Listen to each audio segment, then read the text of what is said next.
On this episode, I'm going to be showing you how to repair those damaged baseboard corners and make them like new again. So stay tuned.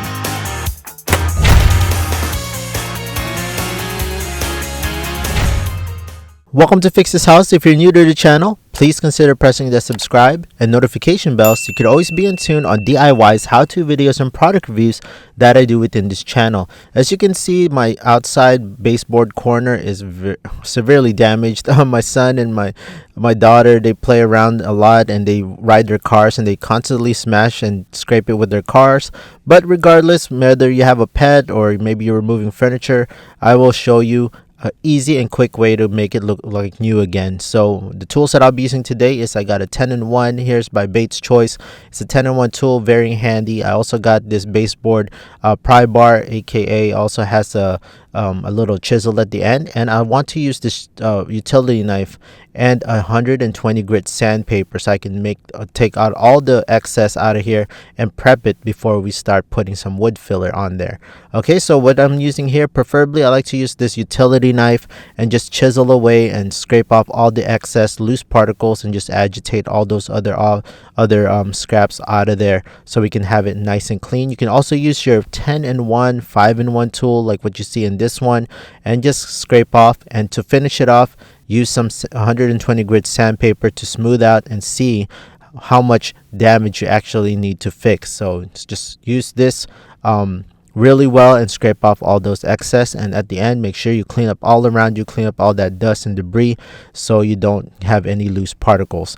The product that I'll be using today is also this Elmer's wood filler. So this is a natural color. They also come in white color. All the tools I use, including these products, I'll leave it in the description down below. But I have a substantial amount of this wood filler by Minwax. I want to get rid of this too, so I'm going to use some of this as well. But I want to show you both products here. I'm just using the Elmer's wood filler. It's a little more liquid. This one's really great for filling in nail holes or brad nail holes that you created. But you can also use it for building up areas like what you see on here. And I like to top it off and actually finish off the rest of this stuff with the Minwax wood filler as well, because I have plenty full of that and I can just go through it and use a lot of it as much as possible. And as you can see here, I'm just applying little by little, building up the amount that got chiseled or that I scraped off. It's okay if you go overboard. You're just gonna sand it off and scrape it off later on anyways, but start building it and wait for a few minutes and it'll start to turn into like Play-Doh. So when it starts going like that, it has a nice consistency like clay that you can actually shape it.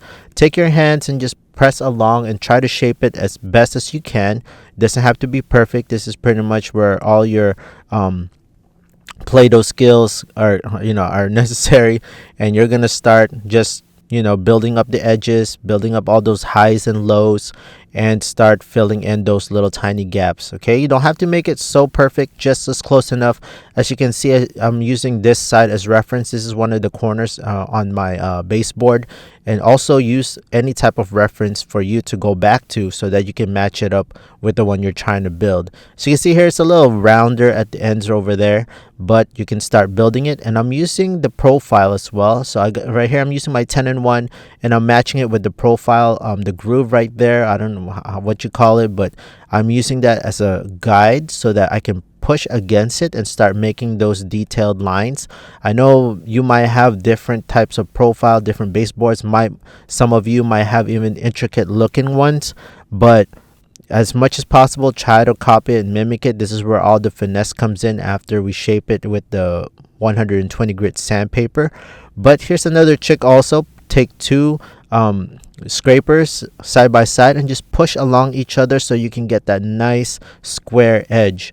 Okay, so as you can see here, I'm using one to go against the other and push against another flat, pushing against it so that I can form it and shape that wood filler as square as I could.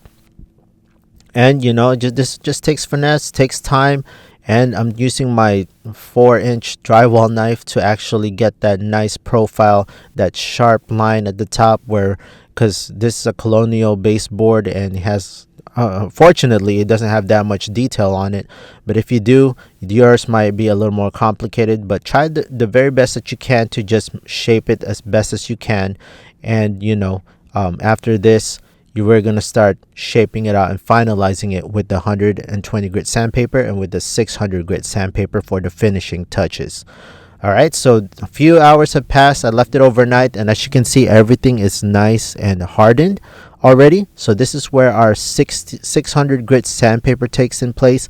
I should have used 120 grit sandpaper first, but I went with the 600 first so I can feather on the edges. Especially this type of wood filler pretty much wears away quick. So I want to start off with a little finer grit sandpaper so that I don't end up wearing it out and putting another layer and waiting that for to dry. So just follow the contour of the details. And another good trick is using this sponge block sandpaper, or the block sandpaper, and it actually acts really nice because it makes it have that nice sharp corner that you want. Okay, so you don't want to go too crazy on the sandpaper. Just sand it little by little, because if you end up sanding it way too much, you might end up having to build more onto that corner. All right, so make sure you use your hands to feel the highs and lows.